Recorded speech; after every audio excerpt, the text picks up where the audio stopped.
We often talk about how ICE arrests illegal aliens accused of crimes, but it's rare to get an inside look at the planning and the takedown of those suspects, and even rarer to actually question one of them.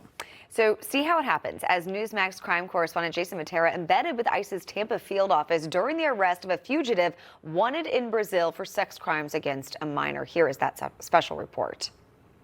You have to be a pretty sick person to sexually assault a child. His morning ended in shackles, but the operation to arrest Denny Marucci was set in motion days earlier.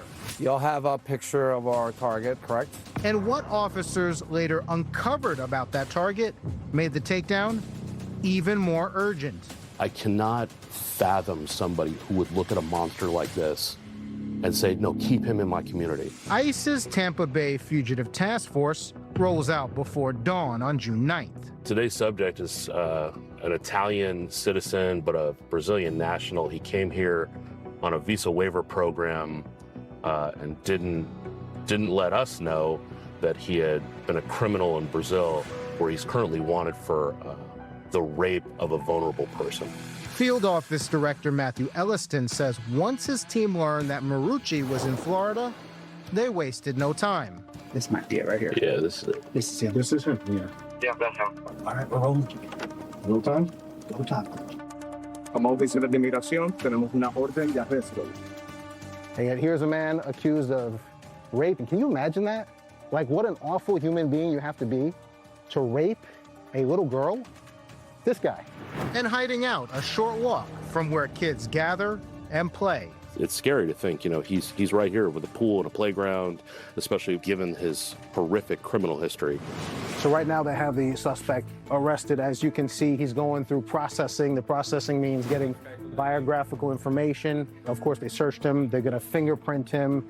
Then he's going to be put in a holding cell until he's transferred to a detention facility. And it's during processing that we learn the age of the victim. He took specific, this little girl, 4 years old, to take care of her. 4 years old. You got convicted and you got a sentence. See.